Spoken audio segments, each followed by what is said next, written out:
अली, बिस्मिल्लाह पढ़ना याद नहीं आया। खाना शुरू करने से पहले बिस्मिल्लाह पढ़नी चाहिए। ओह, मैं भूल गया था बाजी। बिस्मिल्लाह पढ़ लेता हूँ। माशाल्लाह, मेरे बच्चों को खाने के आदाब आते हैं। दादी अम्मा, खाने के और क्या आदाब हैं? आप हमें बताएंगी? जरूर बेटा, एक कहानी याद आ गई है। सुनो, जब नबी करीम के एक सहाबी का छोटा बच्चा खाना खा रहा था तो आपने इसे प्यार से खाने के आदाब सिखाए। कौन सी बातें बताएं दादी अम्मा? पहली बात तो ये कि खाने से पहले हमेशा बिस्मिल्लाह पढ़ो।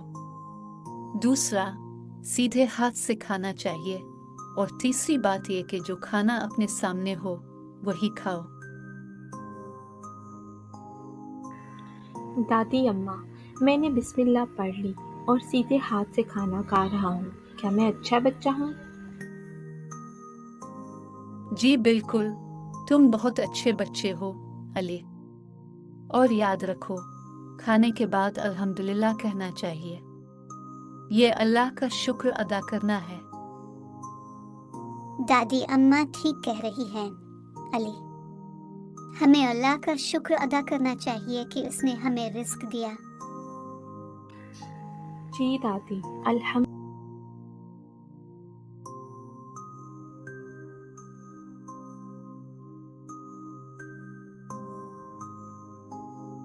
देखा, जब हम खाने के आदाब अपनाते हैं तो खाना भी ज्यादा मजेदार लगता है और दिल में सुकून